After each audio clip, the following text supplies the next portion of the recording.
کتنی بڑی بات ارشاد فرمائی، فرمایا لا تقنطوا من رحمت اللہ، تم نے میری رحمت سے نا امید نہیں ہونا۔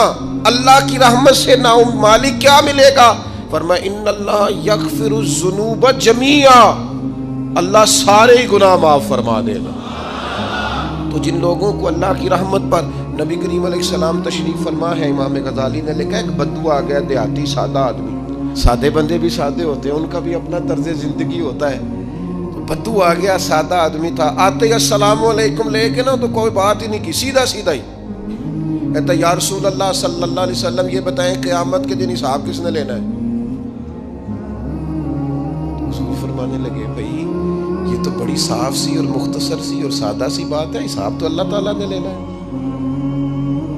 اب اس نے جو لفظ کہے اللہ کے حبیب کی آنکھوں میں آنسو آ گئے، کہنے لگے اگر اللہ نے حساب لینا ہے پھر انشاءاللہ کرم ہی ہوگا۔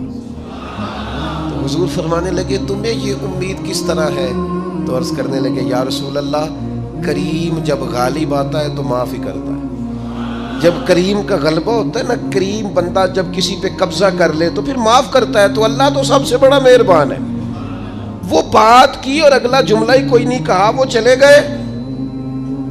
تو حضور علیہ السلام نے اب اس بات پر رزلٹ دیا، فرمانے لگے کریم محبوب بندہ سادہ تھا، بات بہت بڑی کر گیا ہے، بڑی بات کر گیا، سادہ آدمی۔ میرے عزیز، اللہ کی رحمت پر جن لوگوں کو امید ہو، انہیں موت سے ڈر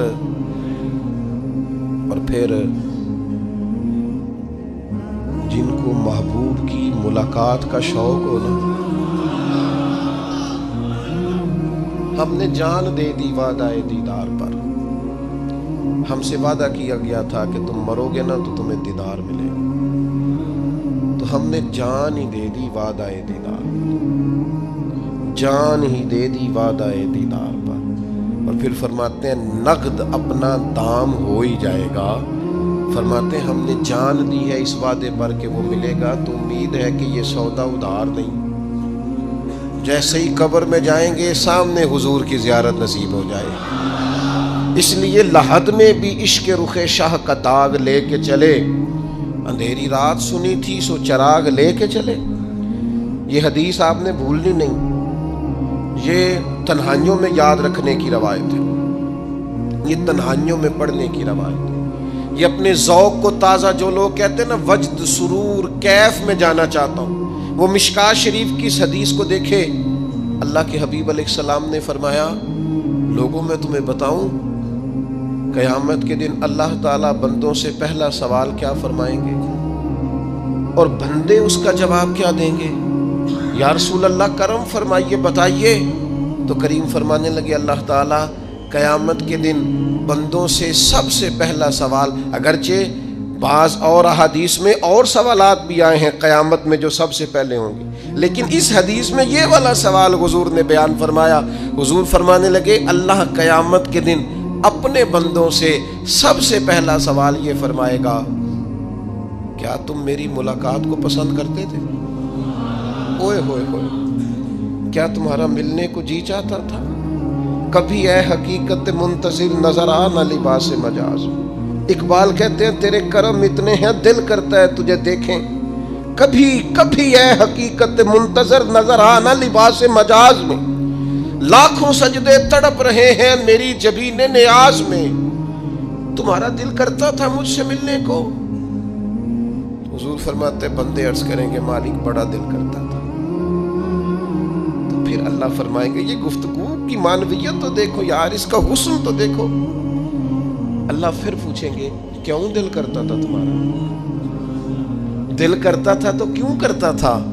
عرض کریں گے مالک اس لیے کہ ہمیں امید تھی کہ تو معاف بھی کر دے گا، رحمت بھی فرمائے گا، اس معافی کی امید پر دل کرتا تھا تو ملے۔ حضور فرماتے ہیں پھر رب فرمائے گا مجھ پر واجب ہے، میں نے اپنے کرم سے واجب کر لیا ہے کہ آج تمہیں جنت عطا کروں گا۔ یہ جو ملاقات ہے نا، ملاقات کہ وہ ملیں گے، ان سے ملاقات ہو۔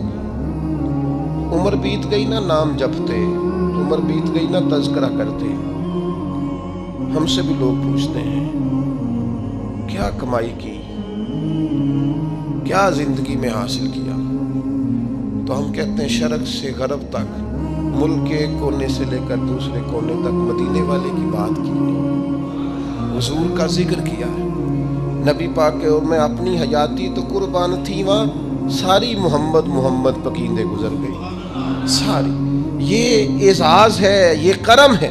اب کیا ہوتا ہے، گناہگار لوگ ہیں، اتنا بڑا دعویٰ تو نہیں کر سکتے، لیکن دل تو چاہتا ہے نا کہ چلو جس کا نام لیا ہے اس کی کبھی زیارت بھی ہو، کبھی ملاقات بھی ہو، کبھی نظر کرم بھی ہو۔ کسی نے اپنے محبوب سے کہا تھا کہ ذرا ایک نظر مجھ پہ بھی کیجئے، تو قریب بیٹھے ایک شخص نے کہا یار تو نے بڑا دعویٰ کیا ہے، جو محبوب ہوتے ہیں ان کو تکلیف نہیں دی جاتی، تو کہتا ہے پورا چہرہ ہی تیری طرف پھیرے۔ تو پھر اس نے اس درویش سے پوچھا کہ میں بھلا پھر کیا کروں، میرا دل تو میرا بھی کرتا ہے نا۔ چلو یہ تو آپ کی بات ٹھیک ہے کہ اب میں محبوب سے کہوں کہ اتنی تکلیف کرے کہ میری طرف پورا رخ پھیرے تو ٹھیک نہیں، تو پھر بتائیں میں کیا کروں؟ تو اس نے کہا ان راہوں میں کھڑا ہو جا جن راہوں کی طرف وہ کریم دیکھتا ہے۔ چلو اسی با کردار کو دیکھتے دیکھتے بیچ میں تیرے اوپر بھی نظر، مجھ پہ محشر میں نصیر ان کی نظر پڑ ہی گئی، مجھ پہ محشر میں نصیر ان کی نظر۔ اوئے ہوئے، اللہ کرے آپ کو بھی وہ لطف آئے جو مجھے آ رہا۔ کہتے مجھ پہ محشر میں نصیر ان کی نظر، یہ انتہائی عاجزی ہے کہنے والے کی۔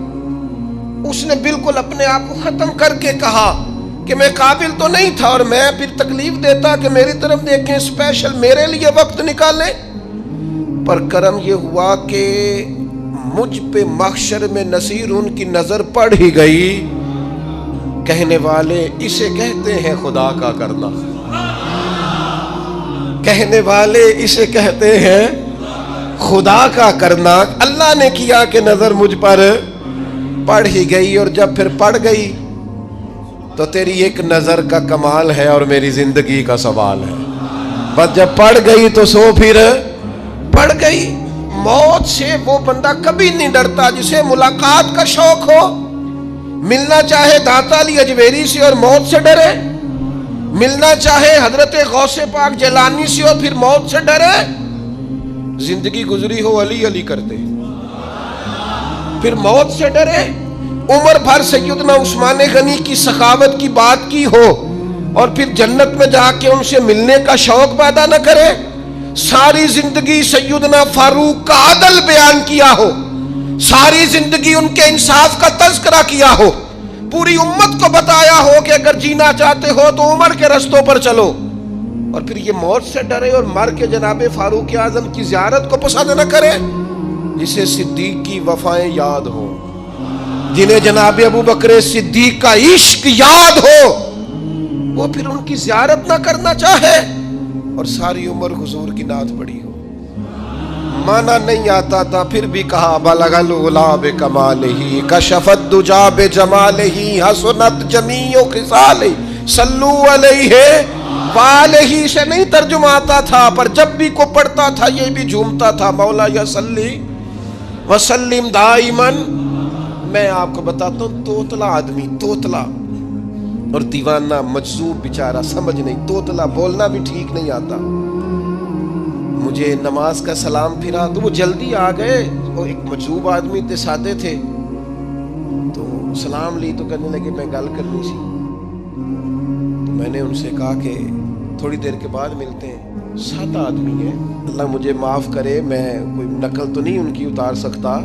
اس زبان کو ہم توتلی نہیں کہتے، ہم اس زبان کو بلالی زبان کہتے ہیں۔ یہ بڑی خوبصورت زبان ہوتی ہے۔ یہ جو توتلے لب و لہجے ہوتے ہیں نا، وہ جب بچہ پوری طور پہ اماں نہیں کہہ سکتا، توتلا ہوتا ہے، تو کوئی مزہ آتا ہے اماں کو اماں کہلوانے میں۔ جب وہ پوری طور پر باپ کو بابا نہیں کہہ سکتا اور توتلا ہوتا ہے تو کوئی مزہ آتا ہے کہنے میں۔ وہ جب دادی نانی دادا کہتا ہے تو دادے کا دل کرتا ہے یہ 100 بار کہے، چونکہ اسے کہنا نہیں نہ آتا، لیکن اس توتلاہٹ میں جو اس کو لطف آتا ہے۔ مجھے بڑے لوگ آ کے شعر سناتے ہیں، میں نے بڑے خوشگلو نعت خانوں سے زندگی میں سنا ہے۔ وہ صاحب میرے پاس آئے اور میں نے کہا بعد میں ملیں گے، تو سادہ آدمی ہے، مجذوب ہے، پورا شعور نہیں رکھتا۔ مجھے کہنے لگا مصطفیٰ جان رحمت کے بعد، مصطفیٰ جان رحمت پہ لاکھوں سلام کے بعد، یعنی معنی یہ تھا کہ سلام کے بعد۔ تو اب بڑے بڑے سریلے بندوں سے بھی بندہ سنتا ہے میرا دل کرے، اور میں نے جان بوجھ کے ان سے کہا اے دوبارہ کیا آجے ذرا، کیونکہ توتلے تھے نا. میں نے کہا تو کہنے لگے مصطفیٰ جان رحمت پہ لاکھوں سلام کے بعد او میرے عزیز یاد رکھو ساری زندگی حضور کی نعتیں پڑھی، نبی پاک کے تذکرے سنے، اب موت سے ڈر جائیں؟ حالانکہ موت تو ایک پل ہے، پل سے گزریں گے تو سامنے اللہ کا دیدار بھی ہوگا، مدینے والے کی زیارت بھی نصیب ہوگی. تو زیارت ہوگی اور ہر نظر کانپ اٹھے کہ محشر کے دن خوف سے ہر کلیجہ دہل جائے گا، اوڑھ کر کالا جبہ وہ آ جائیں گے اور سارے محشر کا نقشہ بدل جائے گا. یہ موت کا خوف نکالنے والی چیزیں ہیں، ڈر. اچھا مجھے ایک بات بتائیں، یہ میں امید کی بات کرنے لگا ہوں، چلیں اب یہ بات تو مشکل ہے پر کرنی پڑے گی، مجبوری ہے. کبھی کبھی ابا جی سے مار بھی پڑ جاتی ہے بندے کو، گھر میں کوئی 2-4 لگ بھی جاتی ہیں، تو اس وقت نا جو سب سے بڑا سہارا کسی کو نصیب ہوتا ہے وہ یہ ہوتا ہے کہ اللہ کرے اماں گھر میں موجود ہو. اور میں نے دیہاتوں میں کئی مائیں ایسی دیکھی ہیں جو بیٹے کے حصوں کی مار کھاتی ہیں. ابا نے ڈنڈا لے لیا ہے بیٹے کی غلطی پہ، اب اماں بیچاری سامنے ہو گئی ہے، 2-4 اس نے بھی کھا لی.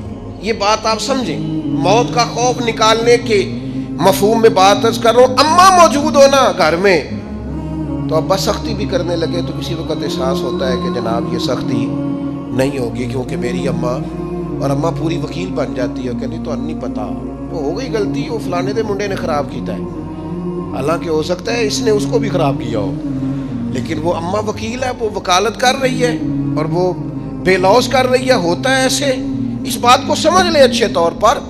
موت کا خوف نہیں، ڈر نہیں، اس لیے کہ گھر میں ماں موجود ہو تو باپ کا ڈر نہیں ہوتا.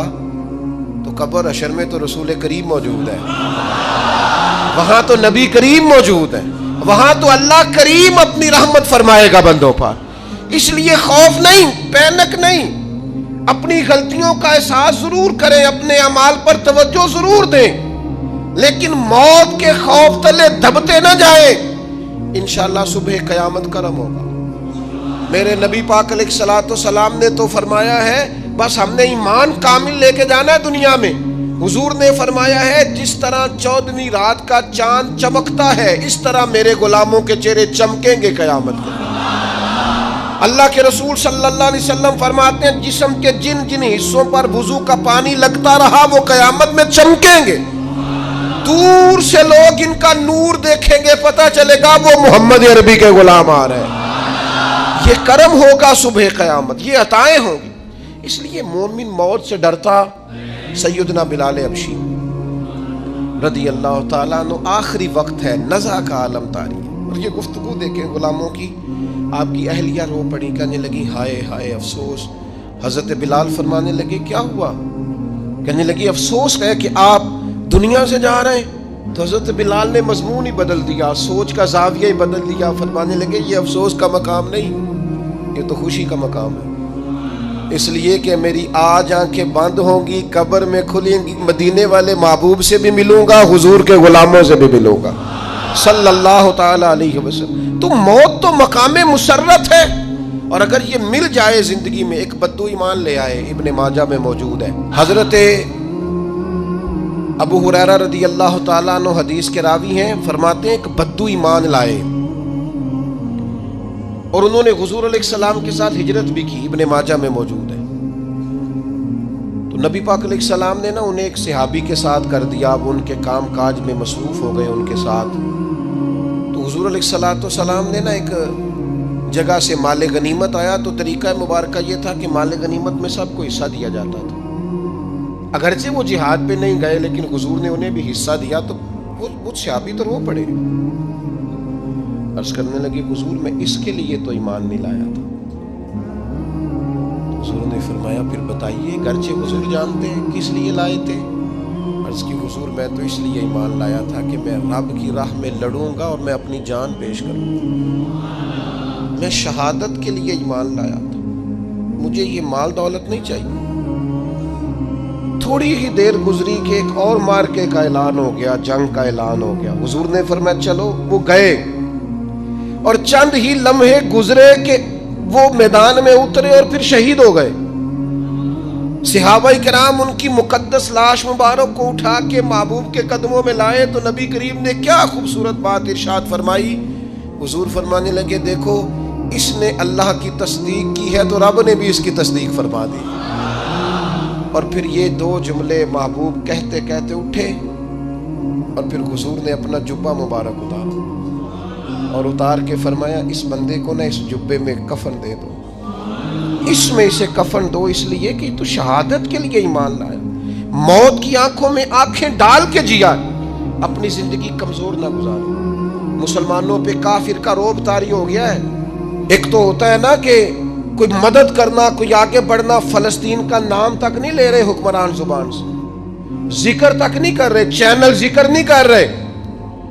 اتنا رعب, اتنا کفر کا خوف, صرف اس لیے کہ ہمیں موت کا ڈر ہے. مر جائیں گے تو بستر پہ نہیں مریں گے, بیماریوں سے نہیں مر جاتے لوگ. خدا کے بندو اپنی زندگی میں اتنا خوف اگر موت کا پیدا کر لو گے. حضرت سعید ابن جبیر رضی اللہ تعالیٰ عنہ بہت بڑے فقیہ تھے. حجاج بن یوسف نے بلایا اور کہنے لگا میں تمہیں موت دینے لگا ہوں, مار دوں گا تمہیں. بڑا ظالم آدمی تھا, بڑے لوگ اس نے قتل کیے تھے. حضرت سعید رضی اللہ تعالیٰ عنہ مسکرا پڑے اور غصے میں آیا, کہنے لگا کیوں ہنستے ہو؟ فرمانے لگے تو بڑا بیوقوف ہے, تجھے کس نے کہا زندگی اور موت تیرے ہاتھ میں, یہ تو تب آئے گی جب میرا رب چاہے گا. کہنے لگا لے جاؤ ان کو اور جا کے قتل کر دو. تو وہ جب جلاد لے جا رہے تھے تو آپ اور کھل کے مسکرائے, ہنسے. یہ آپ کی طاقت ہے کہ موت کو دیکھ کے مسکراہٹ ہو, لبوں پہ تبسم رقصہ ہو, مسکرائے. جب آپ مسکرا رہے تھے تو اس کو اور غصہ آیا, واپس بلایا. کہنے لگا مسکراتے کیوں ہو؟ فرمانے لگے تیری جرت پہ مسکرا رہا ہوں اور اس بات پہ مسکرا رہا ہوں کہ رب کتنا بے نیاز ہے, تیرے جیسے لوگوں کو بھی مہلت دے رکھی ہے. کتنا بے نیاز ہے, تیرے جیسے لوگوں کو مہلت دے. اور غصے, کہنے لگا میرے سامنے قتل کرو. حضرت سعید ابن جبیر رضی اللہ تعالیٰ عنہ نے منہ کعبے کی طرف کر کے پڑھنا شروع کیا, انی وجہت وجہی للذی فطر السماوات والارض حنیفا وما انا من المشرکین. آپ یہ پڑھ رہے تھے تو کہنے لگا اس کا منہ کعبے سے پھیر دو.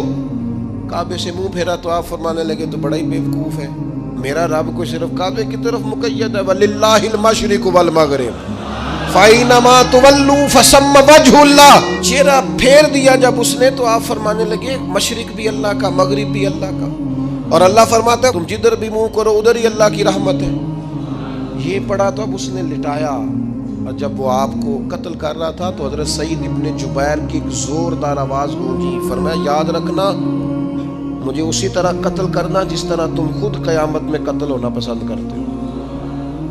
میرا آخرت پر یقین کامل ہے, محشر میں عدالت لگے گی, میں تمہیں قتل کروں گا میں. حضرت سعید ابن جبیر کی وہ جرت تھی کہ دربار سارا لرز گیا حجاج کا.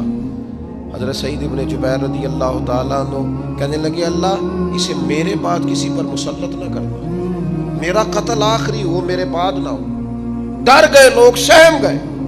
اور وہ جو جلاد آپ کو قتل کر رہا تھا اس کے بھی ہاتھ کانپ رہے تھے. اتنی جرت, موت کا ایک منٹ کے لیے خوف نہیں. حضرت سعید ابن جبیر رضی اللہ تعالیٰ عنہ شہید ہو گئے تو اتنا خون نکلا, اتنا خون نکلا, اتنا خون نکلا, خون بند ہی نہیں ہو رہا. ایک طبیب بیٹھا تھا, ہانپتے کانپتے ڈرے ہوئے سہمے ہوئے. حجاج کہنے لگا اسے اتنا خون؟ تو کہنے لگا بادشاہ میں نے سالوں مریض دیکھے ہیں, اس کو پتہ چل جائے نا مرنے والا ہوں وہ تو اتنا خوف میں آتا ہے, پہلے ہی اس کا سارا خون جم جاتا ہے اور سکڑ جاتا ہے اور اس کا خون جل جاتا ہے. یہ جو بندہ تم نے شہید کیا ہے نا اس میں ایک رتی برابر بھی موت کا خوف نہیں, موت کے خوف سے بے نیاز تھا, اتنا خون نکلا. حضرت سعید ابن جبیر شہید ہوئے اسی دن حجاج کے پیٹ میں درد شروع ہوا. صرف 15 دن حجاج بعد میں زندہ رہا ہے, 15 دن, اور ساری رات تڑپتا تھا, کہتا تھا مجھے خواب میں آ کے پیروں سے گھسیٹتے. حضرت سعید ابن جبیر چلاتا تڑپتا 15 دنوں کے اندر. طبیبوں نے کہا تیرا جو مرض ہے یہ کوئی آسمانی عذاب ہے. میرے عزیز موت سے ڈرے نہیں بلکہ جو ظالم ہو ان کو ڈرا دیں, یہ مومن کی شان ہے. اپنی زندگی کے اندر سے موت کا خوف نکال دیں، تاکہ زندگی کے جو دن ہیں وہ جیے تو جا سکیں، وہ انسان مضبوطی سے وقت سے گزار سکے۔ حضرت علی شیر خدا رضی اللہ تعالیٰ عنہ نا وہ جیکٹ نہیں پہنتے تھے جنگی، جو کمر پہ پیچھے لوگ پہنتے تھے نا، تلوار کوئی مارے تو زخم نہ ہو۔ تو کسی نے مولا علی شیر خدا رضی اللہ تعالیٰ عنہ سے فرمایا پشت پر آپ وہ جیکٹ نہیں پہنتے لوہے کی؟ آپ فرمانے لگے پشت تو دکھانی نہیں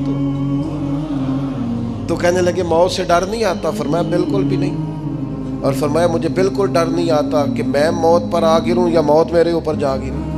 ہم تو شہادت حضرت خالد بن ولید رضی اللہ تعالیٰ عنہ ایک دن نوجوانوں کو خطاب کرتے کرتے کہنے لگے موت سے کبھی نہ ڈرنا، میں نے ساری زندگی جنگوں میں گزاری ہے، میرے وجود پر ایک ذرہ بھی جسم کا حصہ ایسا نہیں جس پر زخم نہ ہو۔